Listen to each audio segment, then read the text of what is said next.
देश के संविधान ने सभी नागरिकों को बराबरी का हक दिया है, लेकिन फिर भी अमीरी और गरीबी के बीच की बढ़ती खाई समाज में गैर बराबरी को बढ़ा रही है। ये गैर बराबरी इंसाफ की राह में कई बार रोड़ा बनती है, जिस पर अब सुप्रीम कोर्ट ने सख्त और महत्वपूर्ण टिप्पणी की है। अदालत ने कहा है कि अमीरों और गरीबों के लिए दो कानूनी प्रणालियां नहीं हो सकती। इसके साथ ही अदालत ने जजों के सामने मौजूदा चुनौतियों पर भी गंभीर बातें की। भारत की न्याय व्यवस्था पर अदालत की क्या है टिप्पणी, देखिए इस रिपोर्ट में।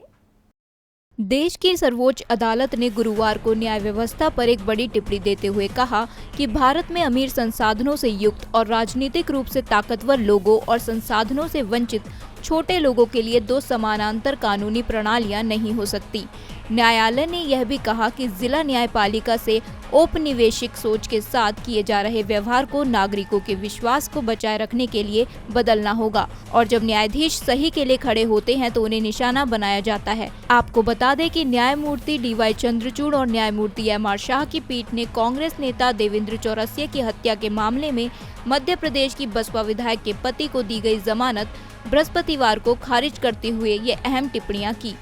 न्यायालय ने कहा कि एक स्वतंत्र एवं निष्पक्ष न्यायपालिका लोकतंत्र का आधार है और इस पर किसी प्रकार का राजनीतिक दबाव नहीं होना चाहिए।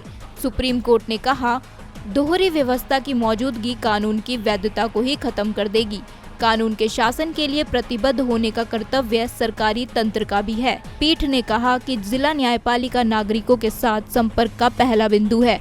अगर न्यायपालिका में नागरिकों का विश्वास कायम रखना है तो जिला न्यायपालिका पर ध्यान देना होगा। इसके साथ ही शीर्ष अदालत ने कहा कि निचली अदालतों के न्यायाधीश भयावह परिस्थितियों, बुनियादी ढांचे की कमी और अपर्याप्त सुरक्षा के बीच काम करते हैं। न्यायाधीशों को सही के लिए खड़े होने पर निशाना बनाए जाने के कई उदाहरण हैं। पीठ ने कहा कि दुख की बात है कि तबादले और पद स्थापना के लिए उच्च न्यायालयों के प्रशासन की अधीनता भी उन्हें कमजोर बनाती है।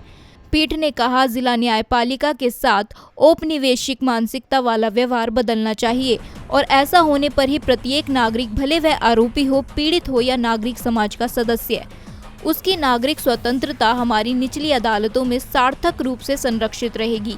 ये निचली अदालतें उन लोगों की रक्षा की पहली ढाल हैं जिनके साथ गलत हुआ है।